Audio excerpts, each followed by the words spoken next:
Pierre-Alain Péris, vous êtes ici en tant qu'ami de Canal Pourpre pour cette inauguration, en tant que collaborateur de Canal Pourpre, en tant que maire de la Linde. À quel titre? Utilisateur, voilà, surtout pour arriver à avoir une radio et une télévision locale qui parle des problèmes locaux et qui est proche des gens. Et je pense que ça c'est très important.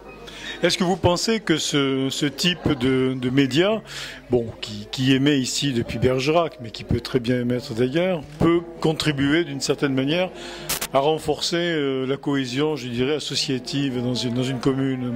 Aussi faire connaître les problèmes locaux, faire rencontrer les personnes, et surtout sur le web, puisque maintenant c'est un outil qui va être de plus en plus utilisé et qui est de plus en plus utilisé, qui permettra de mettre à la portée de tous des interviews, des problèmes locaux, des sujets quotidiens, quoi.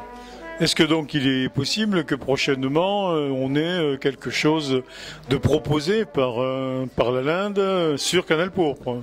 Eh bien, bientôt nous allons construire avec le SIAS et le président Serge Mériou un pôle médico-social. Donc ça sera une bonne occasion de venir voir comment on essaie de gérer la pénurie des médecins dans nos campagnes.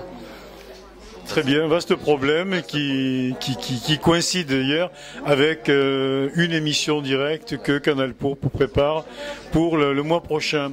Mais merci, effectivement, c'est une très bonne idée, l'invitation est prise. Merci. Et bonne chance.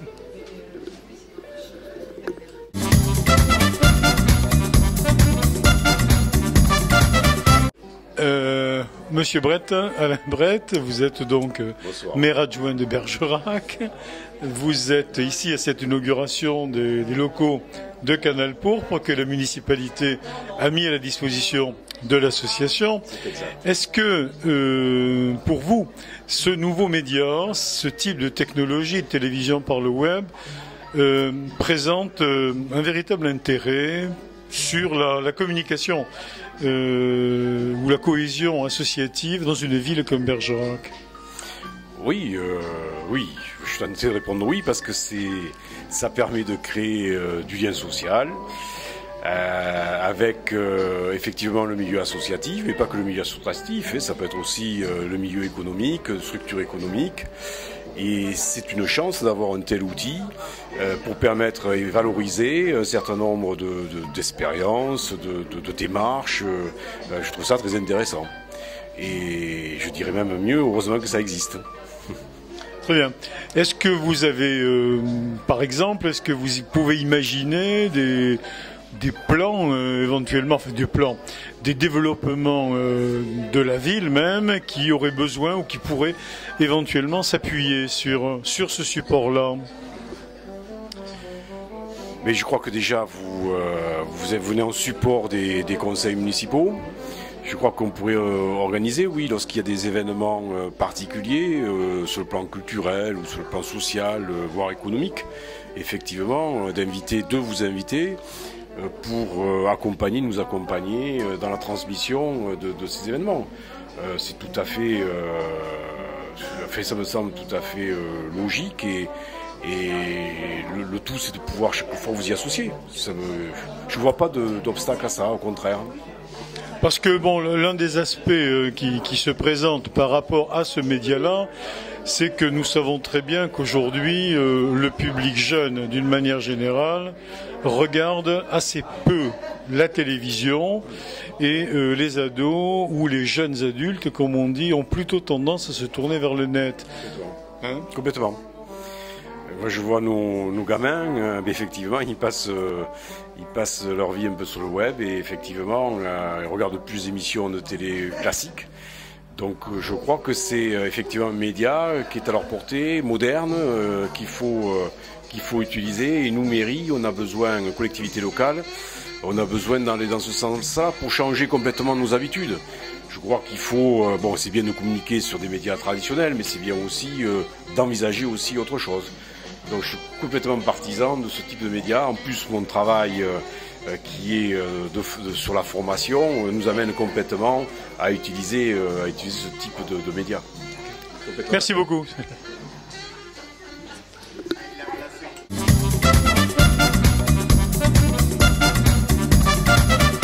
Bien. Monsieur Ruet, nous sommes ici donc à l'inauguration des locaux de Canal Pourpre. Vous êtes maire adjoint de Bergerac.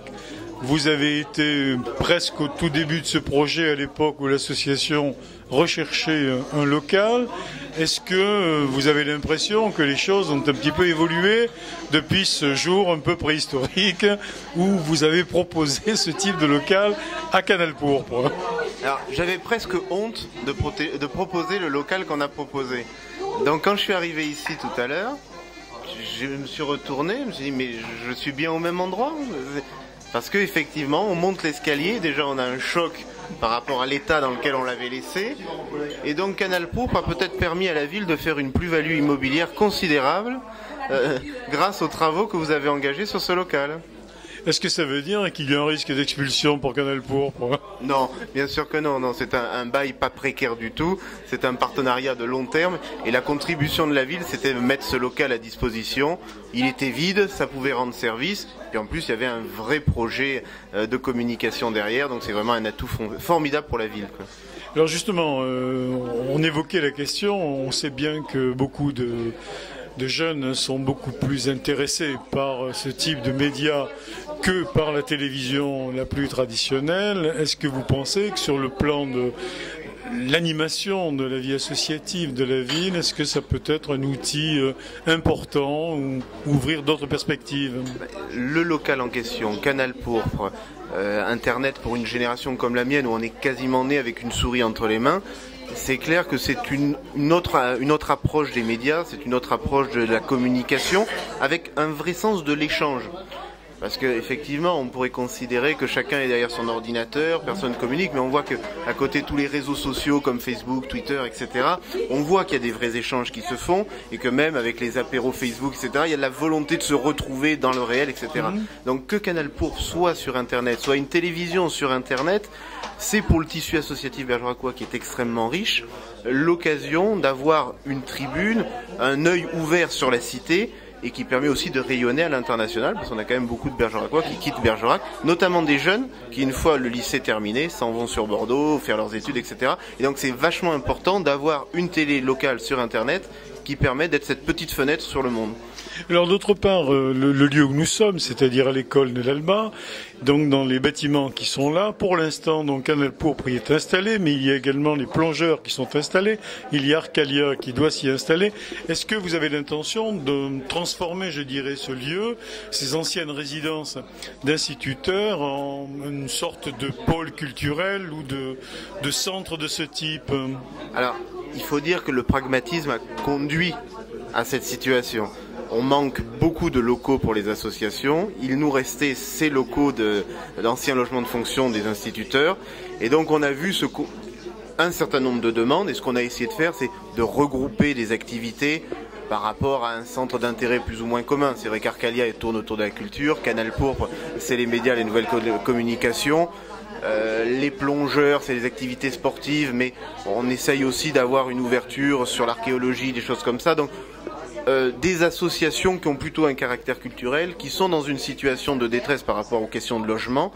Il n'en reste plus beaucoup et malheureusement il y a des locaux qui sont quand même très dégradés par ailleurs et qui nécessiteraient de gros travaux. Donc essayer de créer un petit pôle ici avant de constituer plus tard un vrai projet de maison des associations et du bénévolat, parce qu'un jour ou l'autre on y sera contraint tant effectivement on ne peut pas pousser les murs à l'infini. Okay. Je vous remercie beaucoup. Merci.